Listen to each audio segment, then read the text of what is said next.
I raced in a Mazda RX-8. It was a silhouette car. It was a tube frame chassis with just basically a carbon fibre shell on the top of it. It got the 3 rotors like in the Mazda Le Mans car from the 90s.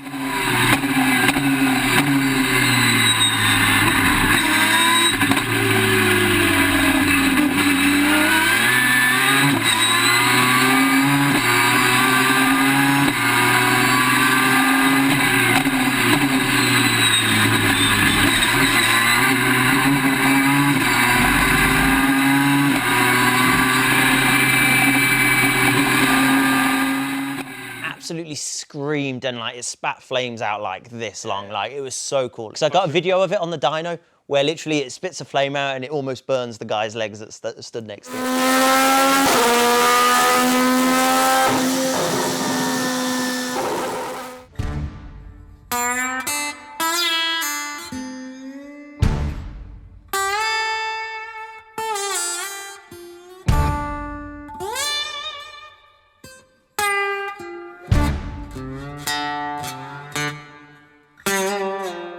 Welcome to the One Lap Heroes podcast, discussing car news from the Nürburgring for real track addicts.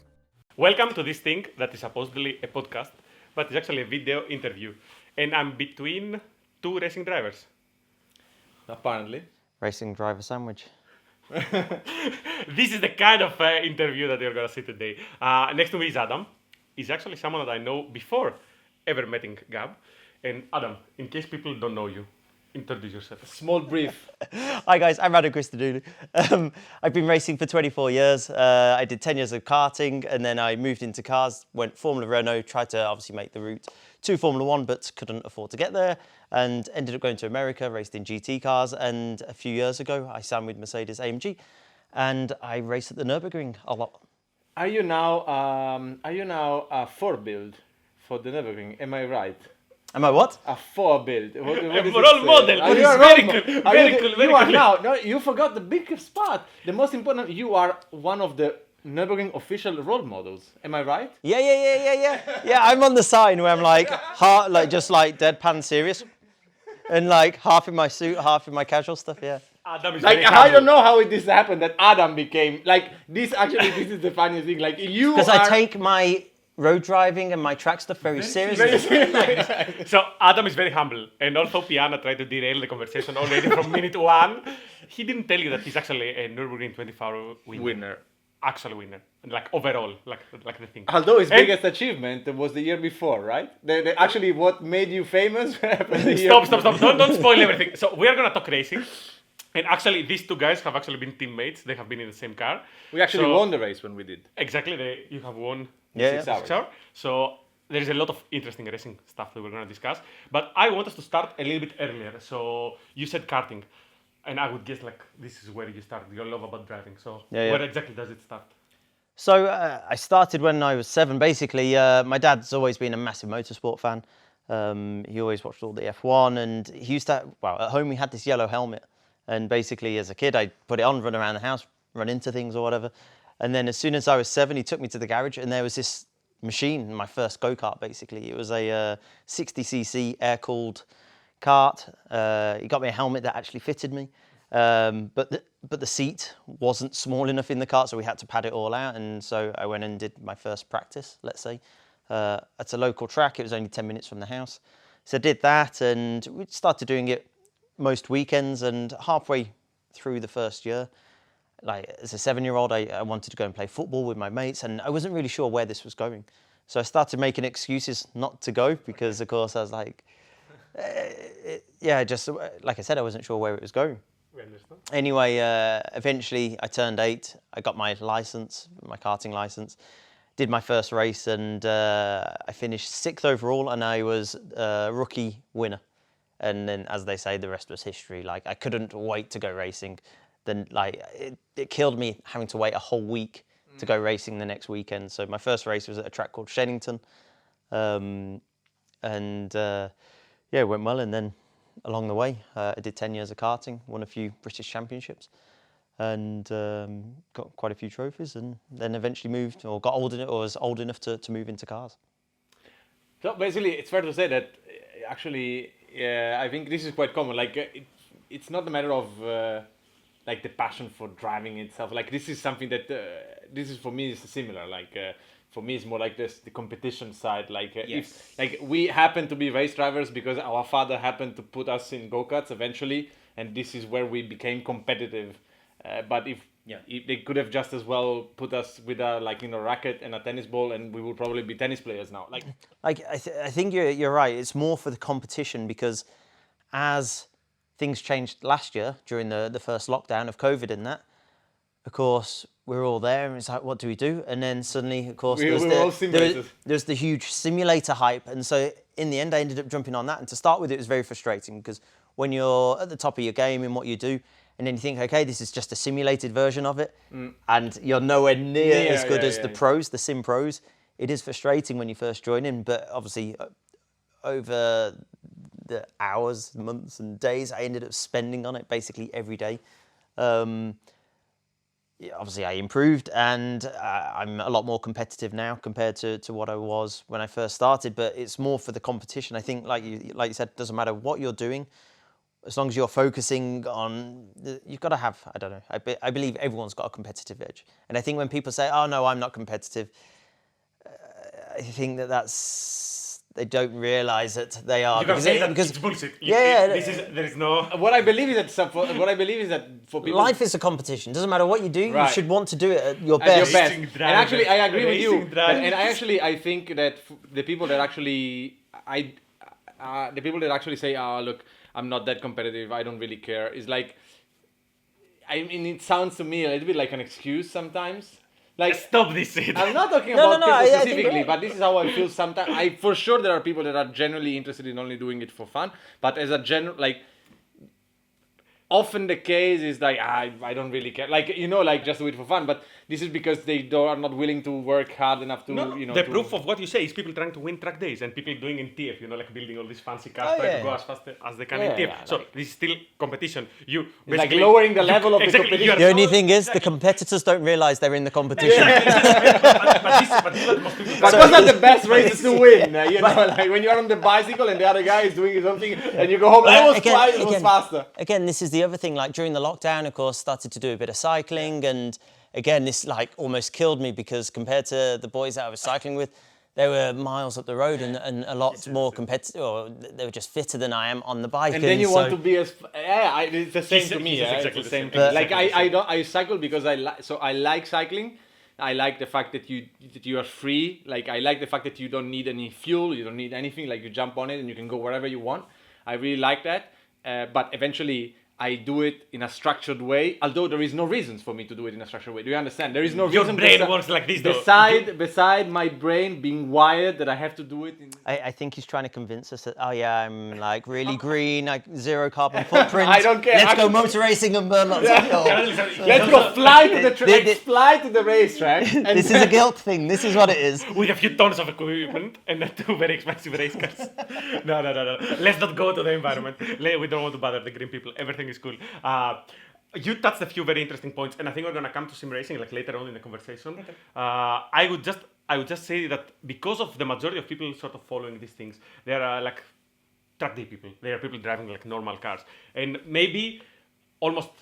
Not even maybe, I would say that almost everyone at some point thought like, I would like to do the competitive thing, I would like to race.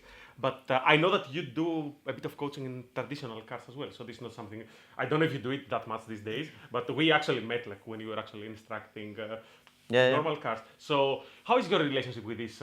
Do road cars play like a part in your life, or is like not really something? Yeah, they do. And so I think like I use a road car for the instructing that I do because I believe that it exaggerates everything a race car does. Because it's on road car tyres, the blocks on the tyres move, and it's a bit lazy. So but also because it is a road car, things happen at a slower speed as well. So like I've got 2 Renault Clios, one 197 and then the facelift 200 version. So they're pretty much identical. And everyone's like, I try and make it as affordable as possible for the coaching that I do. In the end, it's still very expensive because when people hear how much it is to rent a car, they're shocked by it. But the thing is, it's like anything involved in motorsport. They don't realise the cost. Like track hire is anything between £400 and £600.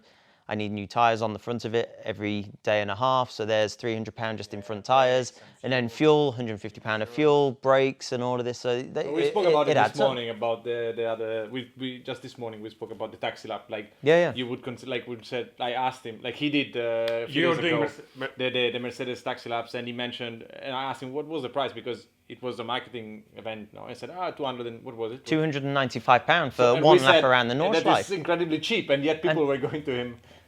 Like, I thought that this was brilliant. The consumables, I think people don't understand, especially at pace. Huh? Yeah. Well, a big heavy car here. Yeah, like in the end, you do 5 laps on a fuel tank, and so, and it's like anything. When you push it to its limit, obviously you burn more fuel, more tires, and all of this, and obviously we do it for the love of the sport and the competition.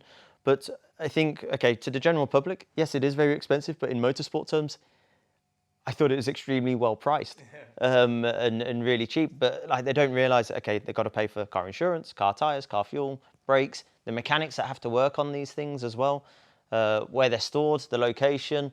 Obviously, then you have to pay for the track rental. Okay, it's €35 a lap for a single lap if you buy a single lap. And then there's obviously the driver as well. We've got to pay for that. And so in the end, actually, I think this price was extremely good. We had this discussion very recently. And this is a very common thing. People say, okay, but the instruction is also very expensive. And Gab made the point, which I think you will relate 100%, that actually, if you consider how much money it costed me to learn the things that I learned, and how many resources you used to arrive there, the mistakes and all the things that happen like in the process as you develop your skills, and then to be able to pass them, you're like a part of them in an evening. The actual price that you pay for the instructor is no matter what you pay, it's never gonna be enough.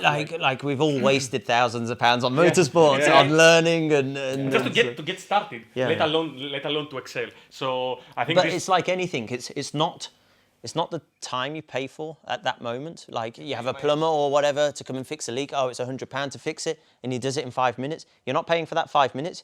You're paying for the lifetime of learning that it's taken for him to do it in 5 minutes. And now people that are saying all the time, we're very interested to learn how to drive, they're actually tuning out and they say, this is boring, I don't want to hear more about this. So let's actually make it interesting. We are, of course, at the Nürburgring. So when was your first lap? When did you drove the first lap? Was it like during racing or like public days or when it happened? So my first lap would have been, 2007. Okay. I came here to race on the Grand Prix circuit. I was in Formula Renault. I think it's part of the Northern European Championship, Formula Renault. So I think I would have been, Bottas would have been doing it as well at the same time. He was with, who would he have been with? He was with a small team, I think, before he went to Motor Park, maybe the year after. But so we came for that event. My dad was working away in China or somewhere and he was coming over for the event. And I told him, make sure you get a really good car because we want to take it for a lap around the Nordschleife. Right. Anyway, he rocks up in a Mercedes Vito. Like, 9 seats. We're like, what the hell? So anyway, it's like, stuff it, let's take it for a lap. Except instead of just 4 of us going, we took the whole team. So like, fully packed. fully packed. So there's 9 of us in here. Anyway, my dad did the first lap, and he's like going around like doo, like just around the lap, and of course we're laughing and we're talking and stuff. And then my team manager did the second lap, and Andrew used to race himself at GT2 or 3 back in around 2005, 6, 7. So he knew how to drive, and he'd done 1 or 2 laps around the Nordschleife already. Anyway, he was driving, and all I remember is my dad and my mechanic, Mark, in the front of the car, in the front of the van, squealing like little girls, like petrified as we went around. Anyway, of course, we timed every lap, and which obviously we're not allowed to do anymore. So don't do it.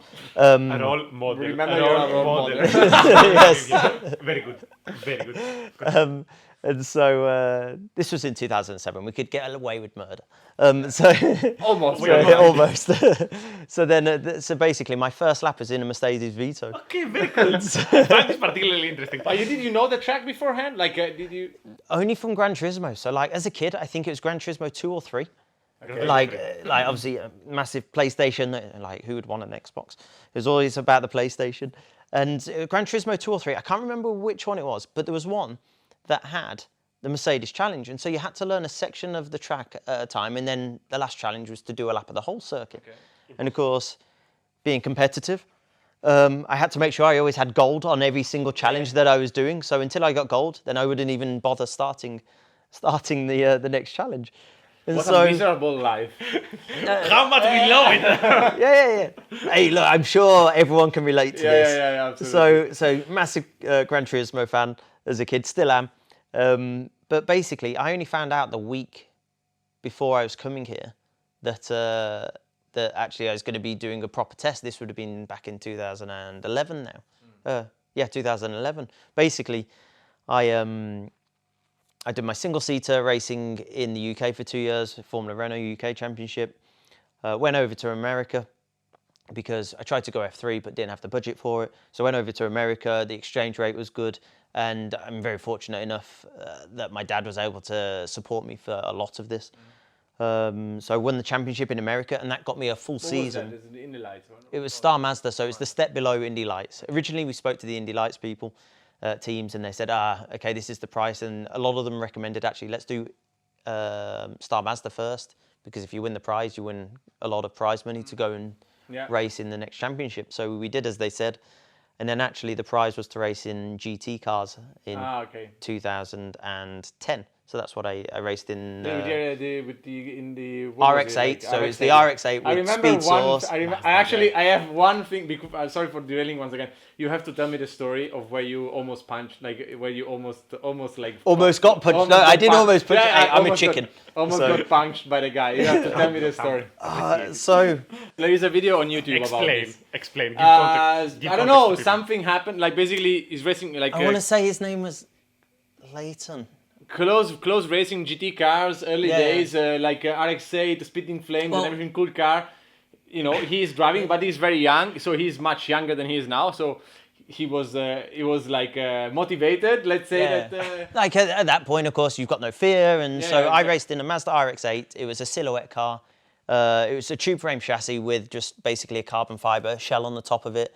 It got the 3 rotors like in the Mazda Le Mans car from the 90s. Okay. Absolutely screamed, and like it spat flames out like this long. Like it was so cool. You've got to go and find I'll send you a video. I'll send you the video because I got a video of it on the dyno where literally it spits a flame out and it almost burns the guy's legs that stood next to it. Sorry, I'm doing this live. But big Mazda following. Write a note and I'll send it to you. They're gonna love it. No, brilliant. Absolutely screamed this thing. And we raced against Porsche Cup cars, big Camaros, and a handful of other things. Anyway, there was a guy, I'm sure his name was Leighton. Anyway, 3 races in a row, we ended up having some form of contact, to the point that I remember doing an interview at, where were we? New Jersey. In fact, I remember I was down the inside at turn 1, but because he had the outside line, he had a bit more pace going into turn 2, and he chopped my nose off. He came off worse. Anyway, we ended up with the drive-through.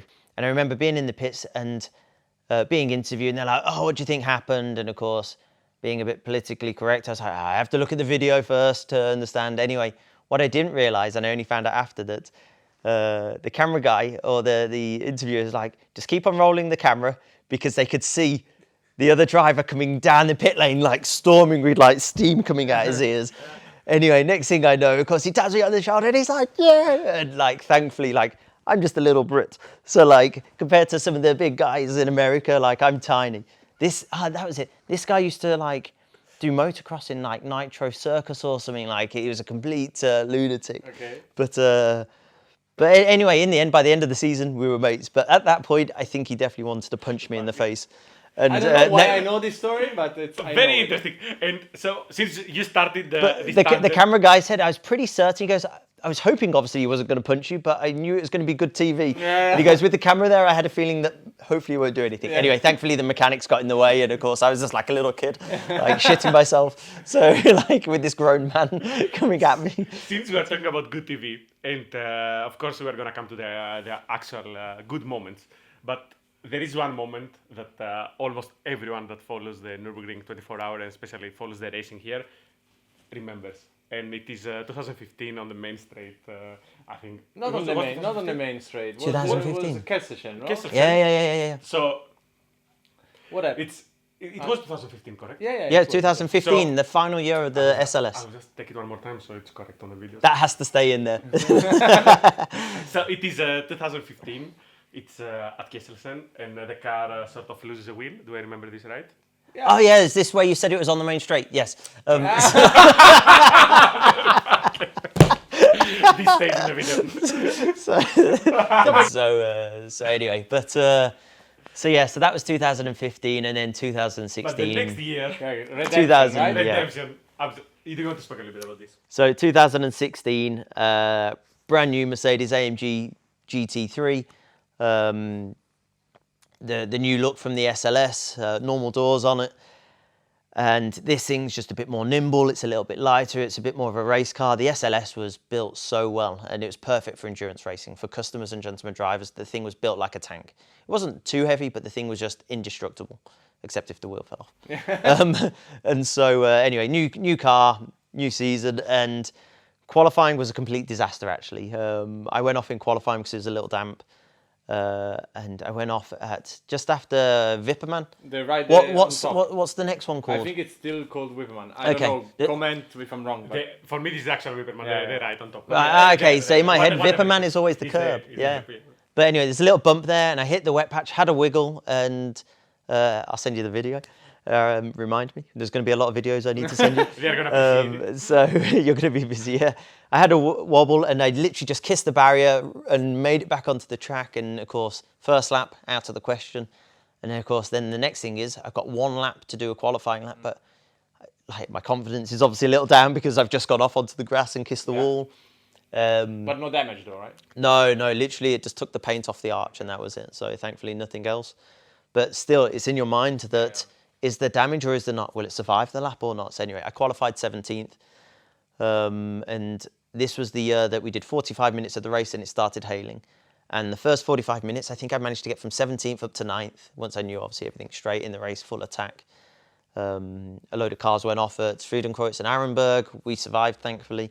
I remember watching the BMW. My engineer was on the radio. He's like, Adam, slow down. Once you get after Flugplatz, slow down to 120, 150. And I'm like, what? I was like, why? I was like, it can't be that bad. It's beautiful sunshine here on the Nürburgring. Anyway, I go over the Flugplatz, heading towards Friedenkreuz. Obviously start to slow down because he said. And in fact, he came on the radio, no, slow down to 60. I'm like, what? Anyway, I slowed down and literally we went through a wall of water. Like it was like going through a waterfall. Listen to Team Radio. And so, and this is when you realise how big the Nürburgring is, that it can be beautiful sunshine on one side, and it was raining and people not being able to go up. Did you do it that year? Yeah. Like, it was just like nothing I've ever seen before. The BMW in front of me going slow as well, just like, in my head, it just looked like he just drove off the track and into the barrier. I was like, mate, where are you going? And as I'm trying to turn, I'm like, oh my God, I'm following. And so... solid drivers going into the wall. Huh? Yeah. The thing is, there was so much water on a slick tyre, the thing just like sits like a boat and it just aquaplanes. And so anyway, and the next thing I was scared of was anyone that's hit the barrier at Friedenkreuz, as they go down that, then they go across Arenberg. You normally see this a lot, that anyone that ends up on the grass at Friedenkreuz goes into the gravel or into the barrier after. So of course I'm there and I'm like trying to look, and of course you've got your hands device on, you've got your belts on, and I'm like looking, thinking, please don't hit me, please don't hit me. I've got no idea if anything. Anyway, so I went down, went through Foxhole, and I got to on the other side of Adenauer Forest and it's completely dry. So like, I came back to the pits. Like red flag, come back to the pits. And I'm like, okay, well, I may as well have a bit of lunch. So a bit of lunch, like an hour's gone by, I come back into the pits and there's still cars coming back. I'm like, where are these guys coming from? They're like, they got stuck on the track for like an hour because there's so much rain and hail. Again, I'll send you the link to the video. I don't know if you're allowed to use that or not, a copy of the videos off your YouTube. But anyway. We're going to link to it. Yeah, so anyway, so we restarted the race, I think, in 10th, and it was just one of those races where everything just fell into place. Every driver did their job perfectly. But eventually it came down to the last hour. And like all good racing, no? Yeah. It was great to spectate as well. It was incredible. It was down to the last hour, and I remember saying, I was like, they're like, oh no, the gap's too far. And I was like calculating it, and I was thinking, I'm sure we can get an extra lap out of this race. And so, of course, we just continued to push like hell. And in the end, we realised there was an extra lap in the race, which meant that they had to pit. The car in front had to pit because they had like a, let's say, minute and a half advantage. But you lose 40 seconds, 30 seconds in the pit lane. And of course, with the fuel stations here, it's just a normal pump gun. Yeah. So it takes like 3 minutes to fill up a whole tank, normally 120 litres. Okay, they didn't need the whole tank, they needed Just a splash. two laps of it, a splash and dash. But splash and dash is still a 20-second stop. Yeah. So we're like looking at it, we're like, hold on a sec, this might be possible. And then as the leader exited the pits, he also stalled as well. And it was just like, we could just see all these things just happening, and it's like, there's still a chance here. And Mauro's in there, and he's pushing like hell, and basically it comes down, he's taking a few seconds out of the HTP car every lap. Like AMG against AMG. So. Yeah. And so we're hunting down, and I remember basically AMG said, don't do anything stupid. Like, just don't do anything stupid. Anyway, Mauro decides to try and do something stupid on the last lap, and I'm so glad he did. I'm so glad he did, because he sent it from nowhere. On the Grand Prix circuit, like normally at the Nordschleife, you just think, right, to overtake a GT3 car, there's two places really. There's the Grand Prix circuit and the Dottinger. Yeah. And it's one of those two. And of course, you've got two lead cars fighting on the Dottinger on the last lap. There's a pretty big chance something could go wrong. Yeah. So anyway, Mauro just sent it on the Grand Prix circuit over the green curb, and in the end, I think he won the overtake of the year. And even though the lap is only 8 minutes, that last lap of knowing Mauro was in the lead, I couldn't watch it. Like, I was in pieces. Like, when you're in the car, you're in control, or you feel like you are. When you saw the video, like, because the thing is that Mauro was really far away. So, I lost my voice. At the braking zone, like, did you think, okay, this is the chance? Like, because to me, when I was watching, I said, No. I didn't expect it. No, I didn't, but I think it went from helicopter view. I think if you watch the video, it goes from helicopter view to suddenly a trackside view. And as soon as it clipped out the helicopter view, I was like, he sent it. Yeah. Because you just saw the speed difference, and then next thing you know, you just see them, and they they bang bang, doors. Yeah. But Mauro stays within the track white lines, and obviously the other car ends up going off. And of course, I remember screaming at the top of my voice, obviously with excitement. And then the next lap, and then of course the next thing is, he comes over Flugplatz, and there's something flapping on the back, and of course the first thing you're thinking is, we're not gonna finish. It's the rear tire. The rear tire's gonna blow, and like you're panicking, and then like I couldn't watch the rest of the lap, and. Like, it's an 8-minute lap, but that last lap felt like 1 hour. Yeah, like I'm watching it. I tell you something. I don't know if the officials were happy. I don't know if the factory team was happy. But I tell you that the spectators was amazing. Absolutely. This is why people go to the for sure. Actually, even for Mercedes, in the end, this is what people want to see. Like, if the cars finished as they were, I think it would still be very cool. But for the spectators, I think this is what they want to see. Competing openly. In the end, what makes I think this 24-hour race a little bit different is because the risk is very high, and because all these crazy things happen. Sometimes, especially towards the end, you might just want to drive it home. And I think people want to see racing to the last. Well, I said to Mauro before he got in the car, I was like, have we been given any team orders or not? And he was like, hell no. I was like, good, because I was thinking, like, you get one opportunity to win this race. We've come close since, but generally, people don't even get one opportunity to win this race. And so you've got to take the risk. And generally, like in 2019, when I had my incident, obviously at turn one, the overtake that I didn't plan this overtake, but the overtake that ended up sort of happening, or the contact, let's say, that happened, it was just a complete misjudgment from the Toyota in front. Like, it was that far ahead, I just assumed that coming out of turn two, I'll overtake it. But suddenly he just slowed down so much, and it looks like and then it looked like he moved to the left, and so of course I went down the inside, and then he came back, and you can see the frustration and the anger. Like, when I come in the pits, like, I was heartbroken, and it's almost worse having to face your teammates saying that, sorry guys, I've ruined it for you. But and of course, speaking with AMG after, they're like, look, don't worry about it. We understand, to beat the other manufacturers and the other brands and the other cars, we have to take these risks, and of course, every now and again, it's going to catch us out. And of course, that obviously made me feel a little bit better, but obviously it's still heartbreaking that happened. But bottom line, I think the matter is that when stuff like this happens, is that you know how the sport goes, especially this kind of, but everything in motorsport, but especially GT racing with all the BOP and whatever it might be. You know that you don't get, like, you might not get the chance again. Right, the team is still competitive, the car is still competitive, but you might not get the package to win, to genuinely be able to win for 3 years or 4 Yeah, years. you need so many things to go right, and in the end, it's about always keeping clean. And like the last two years, we've been leading the race both times, and we've crashed out. And it's just like, but we've also seen this happen to so many other cars. With an epic team of drivers. Maybe even in that race. In fact, I think the BMW at one point maybe got into the lead of 2016. But then its engine went bang, and so everything has to fall into place. Like there's obviously a lot of skill involved, a lot of strategy and engineering, but you've also got to have a bit of luck on your side. And so, and as you said, like 2018, we had a very close opportunity. We finished second in the end. But for example, 2017, we never had a chance. Oh yeah. Like actually, never there. we all said that we felt like we did a better job in 2017, but fifth, I think. yeah, we finished fifth. Yeah, so Adam, can I ask something? So because I find this very interesting. I think Gab kind of went there, and I know that we personally have had these discussions before. This is a sport that sometimes you can be at the absolute top. You know, like 1 year everything is coming your way, and you're winning, and everything's good. And then the next year, 2 or 3 things might go wrong, like or maybe one single incident might go wrong, and you might sort of completely disappear, or the chances might not be there for you. Is this something that you think about? Is this something that has is it like a burden that you carry, or you? Yeah, it is, and like in the end, you're generally only as good as your last race. Like, and so, and as cutthroat as it is to say it, it's sadly it's quite true. And so,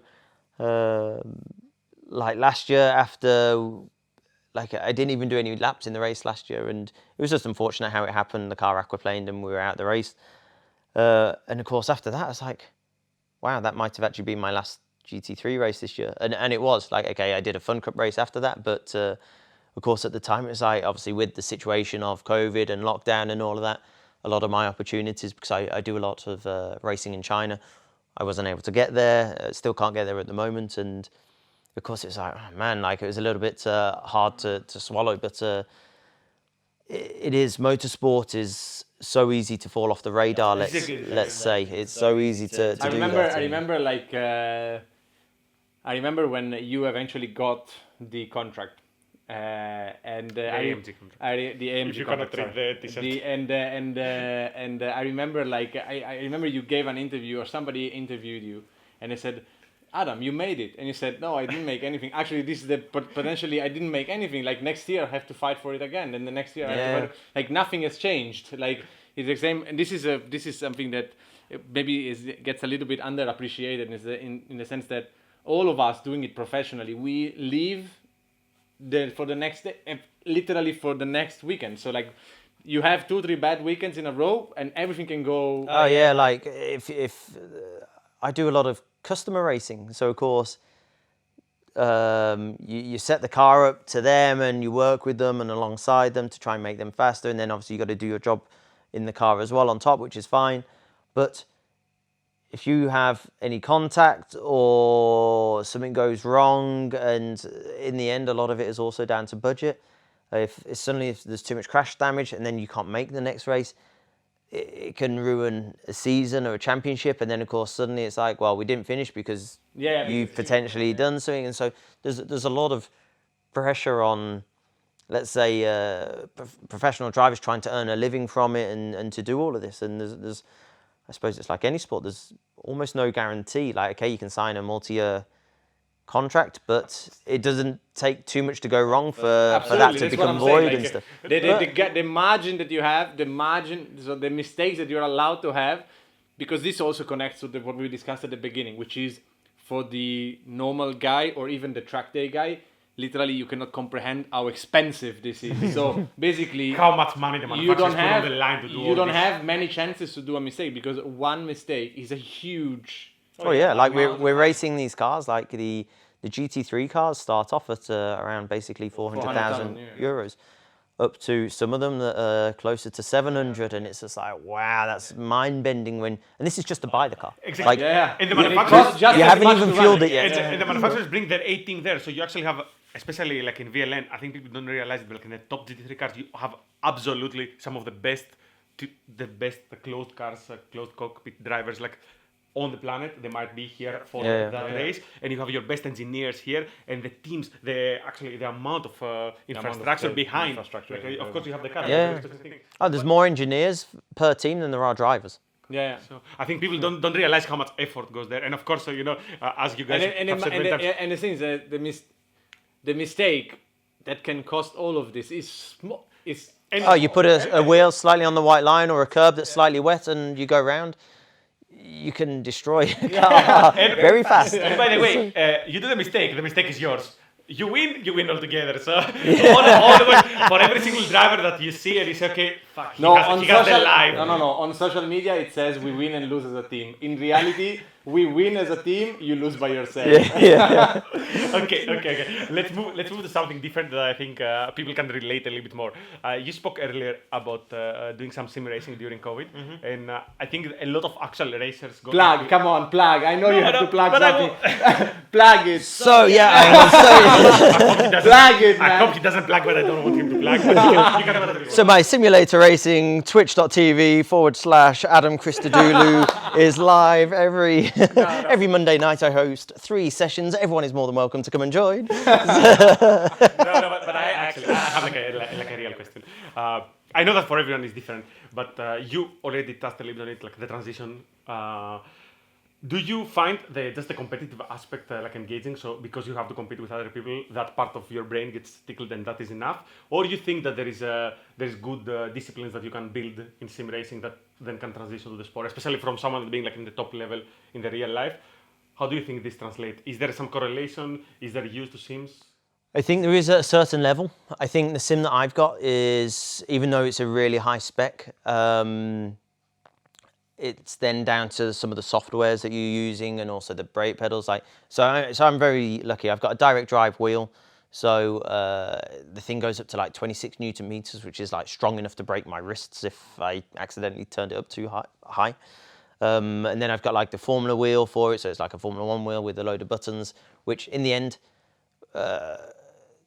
for in a race car or in a GT car, it's far too many. But you got to realize on a sim, you're not just the driver, you're also your engineer as well. You got to do your own strategy, so you got to control like how the pit stops work and all of this. And then I've got like a full aluminium chassis, which actually I'm going to be changing soon to a full carbon fiber chassis. So I don't know if I'm allowed to say this. Come on, plug what you have to plug. So I've just got myself. I've been given a very beautiful carbon fiber tube chassis from Effect Simulations. A lad called Tim, a British guy that lives at the Nürburgring, does a lot of the taxi drives. He's designed this, and actually the chassis position is based on a McLaren GT3, but in the end I don't think they're going to be too different seating positions between all the race cars, so I'll be able to adjust it to my height and what I feel comfortable with. I'll send you a link. Is there an affiliate link where they can order the part? I'm sure they can. Adam 5 for, I don't know, for £5 off. I'm not sure. So we do like Adam. Adam. You're not sure. This is like the whole point. You're here. So we do like Adam, so he can plug whatever he wants. It's good. You can cut it all out.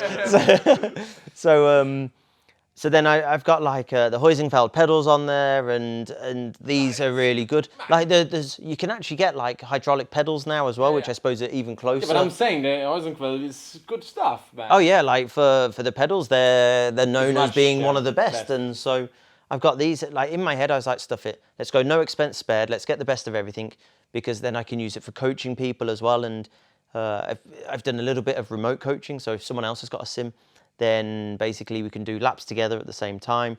We can download the data, we can look at the brake trace, the throttle, the steering input, and we can go through all of this stuff.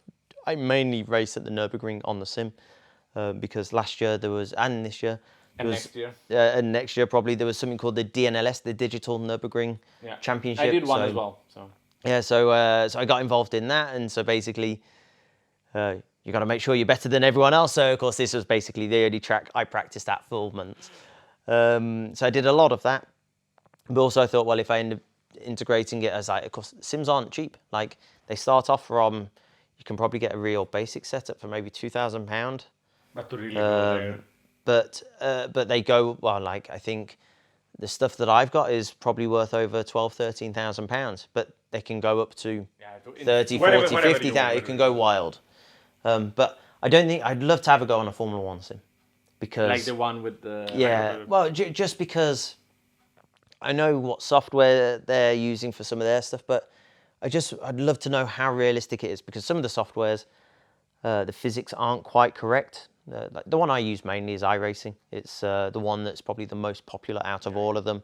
It's got the most amount of people. It's got the best multiplayer platform. I think it has the most well-structured competitive side. Yeah, so it's got the best multiplayer platform, I think. Yeah, this correct. is how and this is also why, and this connects again to the same thing, is that I use the same, in the sense that while it might not be the best like physics, simulator, but for the competitive side, it is much better. So like I can compete much easier to other people, which is what it interests me more. Like you can do all the pit stops, the setups, and all of that, and so this is getting pretty close to being like all the structure, let's say, of how the race weekends go, the practice and the testing, and how the races go are very, very, very good and very close. There's some other softwares like Assetto Corsa and R-Factor, which I think the physics are more realistic, but they haven't quite got the multiplayer platform correct. So it's harder to find races to compete against other people. And I think between Assetto Corsa and iRacing, these are the two that are better tools. R-Factor is quite common as a simulator, as a software. But it's much older, huh? Well, I think it's R-Factor that the F1 boys use, but they modify it to But make I think it as realistic. from a software perspective, I think it's the most powerful and most flexible. Actually, it's the more open-end, exactly. the one you can modify to a greater extent. Yeah. I believe that actually, as many things in life, it is down to the fine details, and in the end, to fine-tune the fine details, you need the. But this is like I can give you a parallel, because it is a parallel with real life situation to some extent. Is that R-Factor? It has several benefits, so does Assetto Corsa, for example. And if you are after the best simulating software, probably you might be better off going for one of those two, potentially R-Factor actually. But if you want to compete with other people, then you have to. Then iRacing is leaps and bounds better. And this is also what happens. Like this is like a parallel with the Touristenfahrten. Like building the best car you can build to drive Touristenfahrten is one thing. But if you want to compete and measure yourself with other people, you need to do something else, which is racing, which eventually is the same thing. It depends what you want. Say if you want to just drive around, and it also depends on budget as well, because some of them cost more than others, and so. And don't forget, we all started with Gran Turismo, so actually we complained that we. But do you think actually was completely unrealistic? Like as a professional, I have my own opinion, but you as a professional racer, do you think that driving a simulator, specifically driving iRacing, does this actually make you better on the real track or worse? So, for me, I completely disconnect the two, because I treat it like a completely separate car. I think this is the best way to describe it, because, of course, in the end, like when I teach in the Clio or jump in other customers' cars, it doesn't drive every single one drives differently. It can also be depending on conditions and stuff, and that's how I treat the sim. That I don't treat it like, oh, I'm in the Mercedes on the sim. This is how, because the golden question is like, oh, how realistic is it to the Mercedes GT3 in real life? And sadly on iRacing it just isn't. And because in real life it's one of the most secure cars, and it's extremely user-friendly, very gentleman-friendly. And on iRacing it's a little bit too knife-edge, let's say. That's probably the best way it feels. Also because you have to be competitive, you have to run certain values. You have to like reduce the wing and stuff to be quick on the straight, otherwise you end up being too slow. And so it's a little bit too knife-edge. I think maybe for keeping reactions sharp, yes, it's good, but I think if you try and connect the two, because they are so different, I don't think it would help. So I try and keep them disconnected, and I do it for the love and the competition on there as well. Okay, how do you find the social I think that's his opinion as well. How do you find the social aspect, like the whole Twitch, whatever? Very good question. Like, would you do it if there was no Twitch?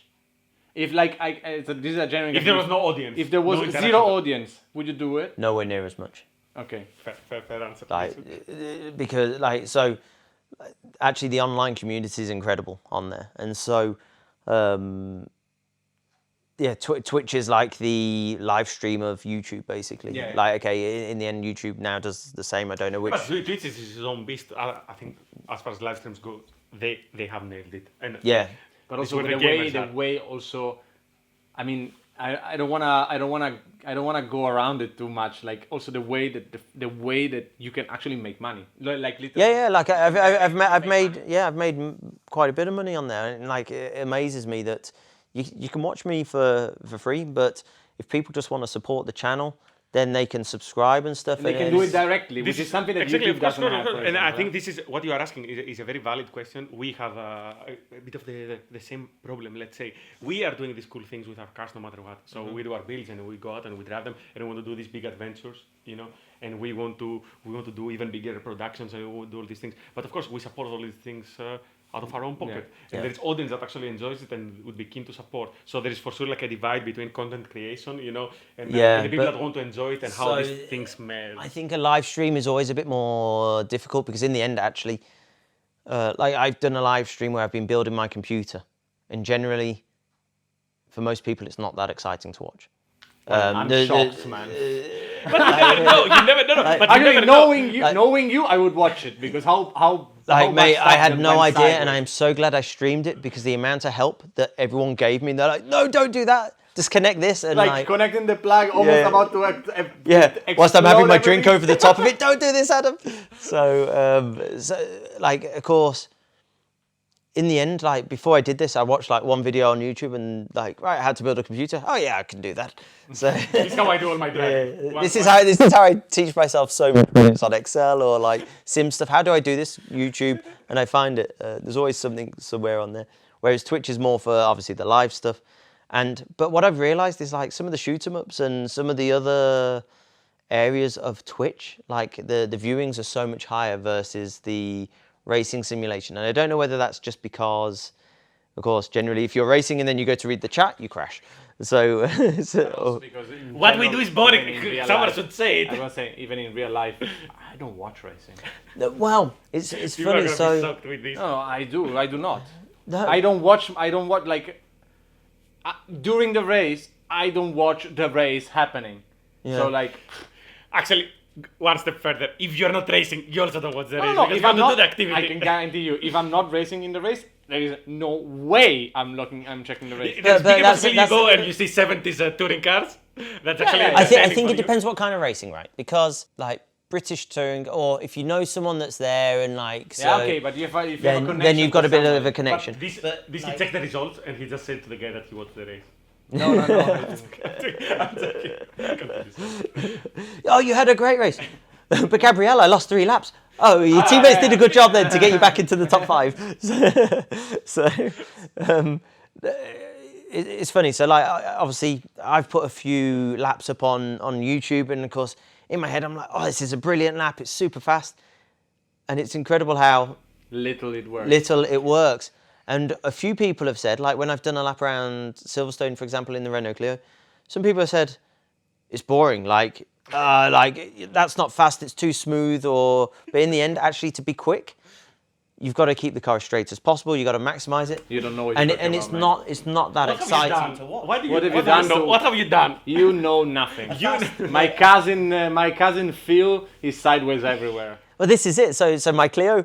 Obviously, I need to learn how to go sideways a bit more. But like when you watch the drifting, this is incredible because it's a different art that maybe not many people can do, and suddenly it's a different car control, and that I think is more spectacular. You hear the engine screaming, you see the smoke. But it's the same reason people watch NASCAR much better. Like for example, I watch NASCAR, which is why Indy 500 is one of the most watched sporting events like in the world. Like. But okay, so this is obviously a big, incredible one-off. Yeah, but that's like saying, why is the 24 hours bigger than a VLN?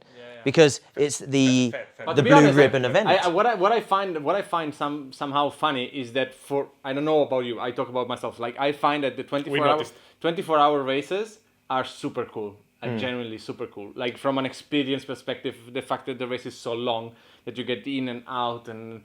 All this, I find it very cool. Like if I could decide, I would only do 24-hour races. And yet, I believe these are the races that have been watched the least because they are the most boring because they're so long. They're so. The thing is, I think it's also because they're quite confusing to a lot of people. They are very confusing. Because of strategy. Like I would personally hate a 15-minute race. And yet this is probably what the people want to see. And this is quick fire. Yeah, and this is I think is also a problem with Formula One is that eventually He wants to start and they have a problem with viewership because the race is too long for his own good. Like, okay, perfect example. Have you ever watched the rallycross? No. Where it's Fucking cool.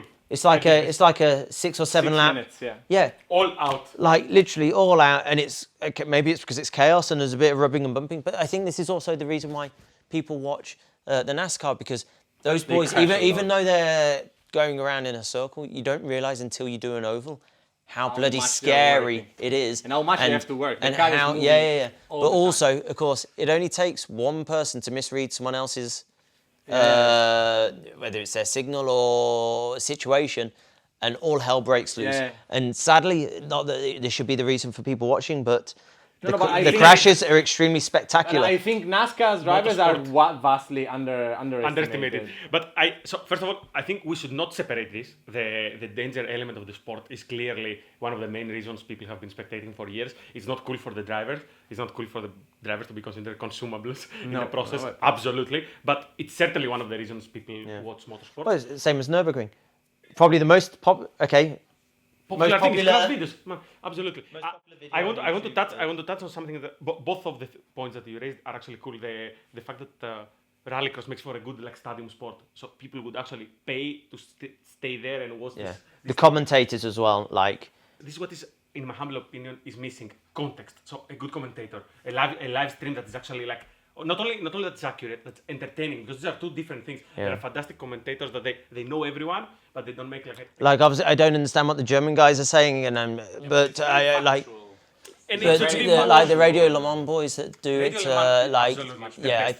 But I also think that this is why you find yourself I think this is why it works quite well for you, because you are a guy that engages naturally with the people around him. So you being a stream, my own live stream would be silent. So Oh, it's funny, but even mine were when I first started. But the thing is, obviously, trying to do your Daniel Morad is a great example for online stuff when he's I know he's like a host.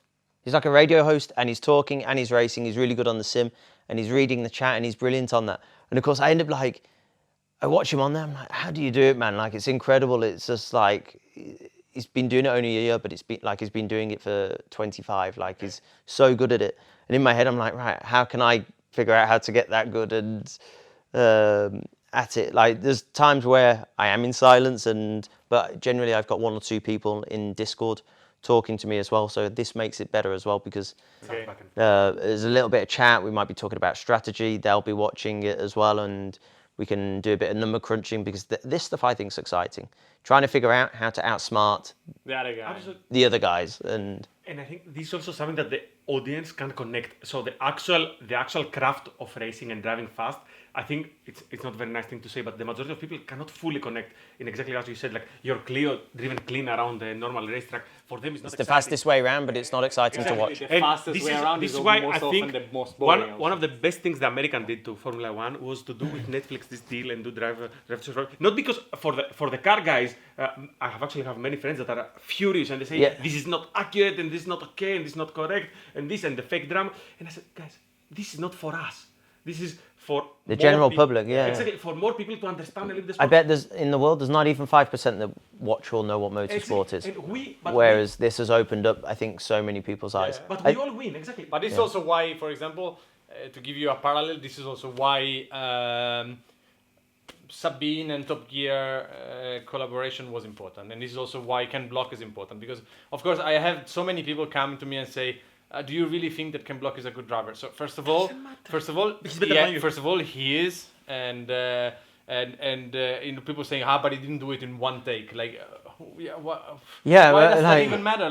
It doesn't matter. How many times does it take actors to get a scene? Yeah, exactly. It's the same thing. But anyway, it's Ken Block brought motorsport to a wider audience. So people that didn't have any interest in cars now have it because they arrived through Ken Block.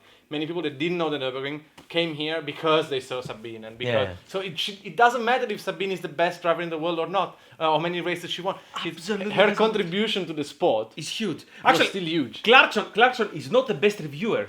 Actually, the very good reviewers, you don't watch them. You find them boring, and you say that what their opinion doesn't matter because anyway they don't validate your opinion. While, for example, Clarkson, being a fantastic presenter and crafting like a cool persona, he actually managed to get people into cars. Eventually, we want more people into cars and into racing, and this is also why sim racing is also, I think, is important because I think sim racing is a lot of these young kids, 14, 13, 12. I mean, there is people of all ages. So these guys will eventually want to, because for all good that is, actually there are sim races that make way more money than we will ever be able to make. But it's nevertheless, it is not the real thing. Like, don't get me wrong, it is not the real thing. They are not the real thing. No matter how successful you are as a sim racer, you want to race in real life. Yeah. But generally, like, a lot of people have done this, or like they're on the sim because it's the more realistic or affordable option. Even though sims now can get out of control with the prices. I think that while you say that, of course, also sim can go completely out of control, but I think it's more of a diminishing return sort of deal because a better sim doesn't necessarily give you.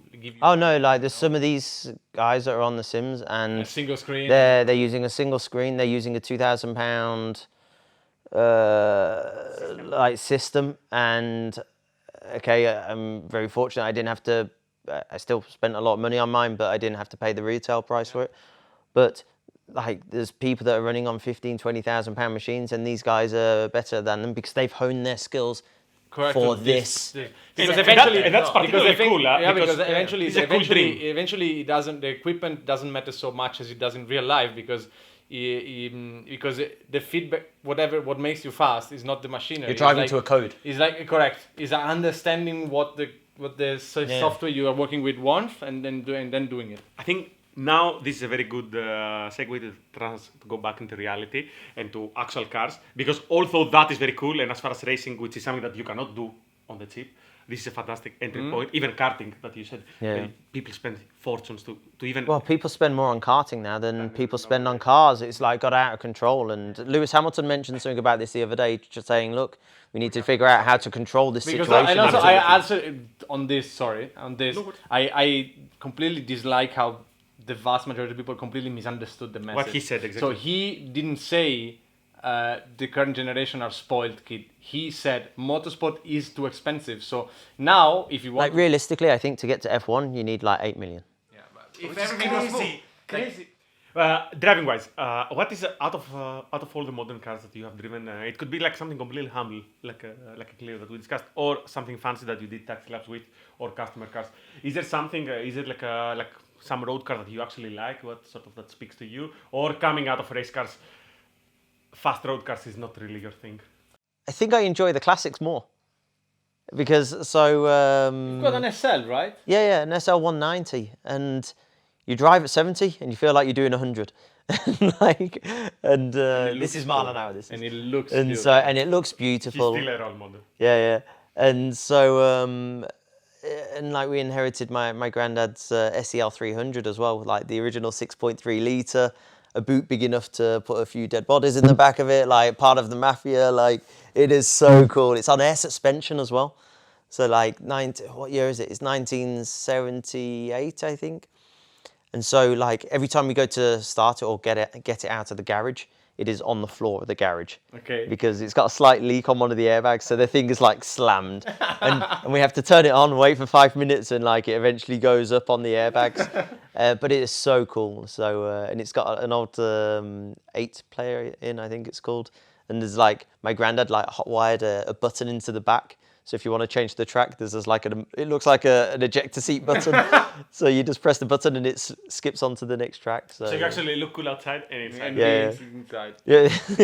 So these are really cool to drive. But these are not performance cars. So you're saying that when you're on the road, these are. I'm not trying to. Okay, so this is just pure enjoyment. I'm not trying to portray you as somebody that fear, road action, safety. I only drive chilled and cool on the road. But I'm saying, like, is this something you do enjoy more, rather than having a performance car, which is hard and comfortable and loud? So yeah, I think because you feel more connected with it. Like, so many modern cars have all these electronics that, okay, you can turn half of them off. But I think for just pure pleasure and enjoyment, I think the classics are more enjoyable.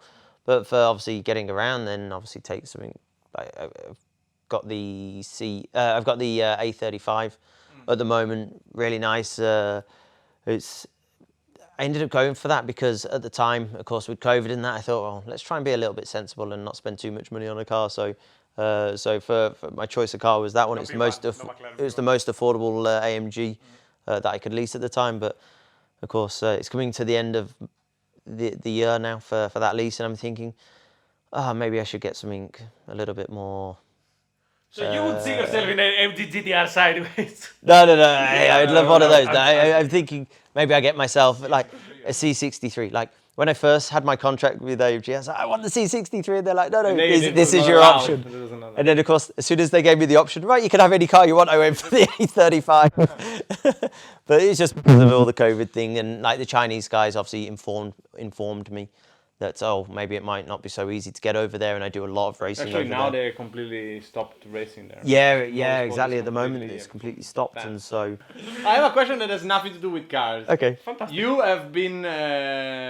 you are coming from the UK. You are from the UK. You live there. So, really? In order to be This able... accent is not fake. No. In order to be able to drive... No, it is not. In order to be able to drive the 24 hours, you had to be here way in advance. Yeah. Like I'm talking like 14 days in advance. So you've been living here in the area for the first time in your life, potentially, for so long. Like day in, day out. Tell me, how do you feel about it? So, Miserable.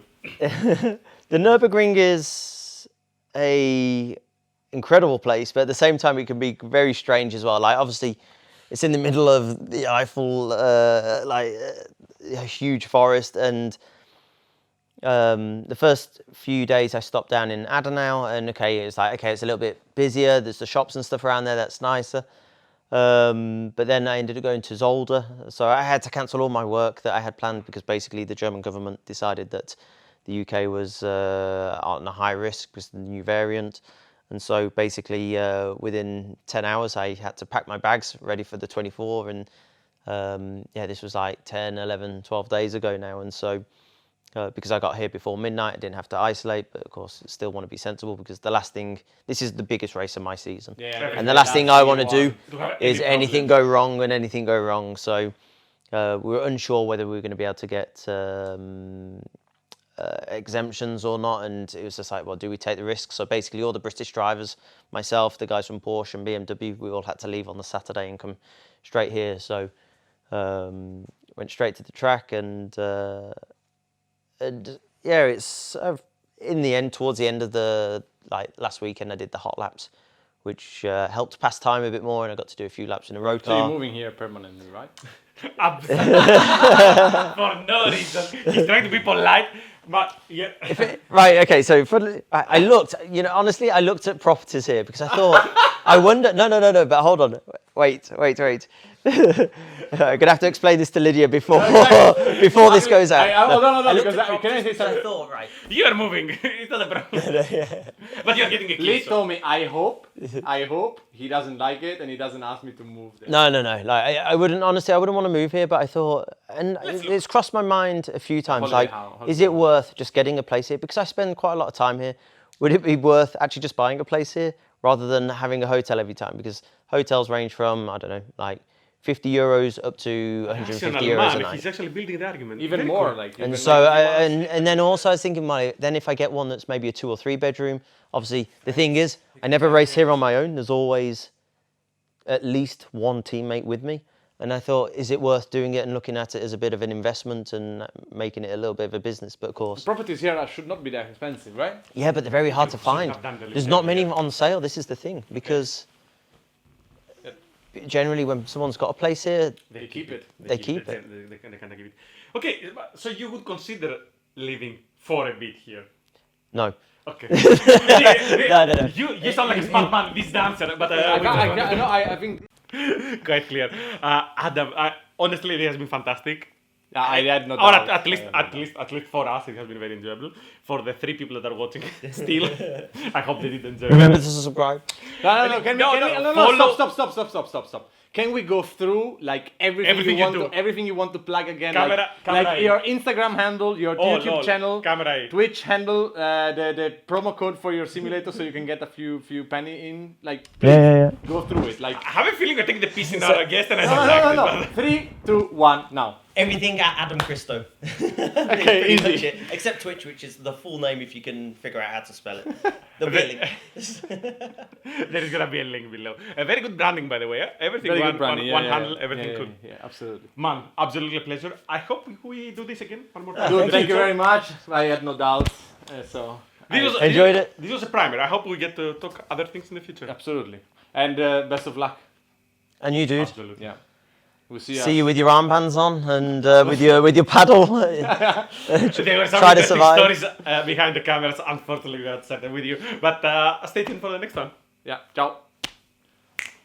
Adam, fucking legend. Man, There you go, really fucking guys. cool, huh? Really, I could not ask for one single thing different.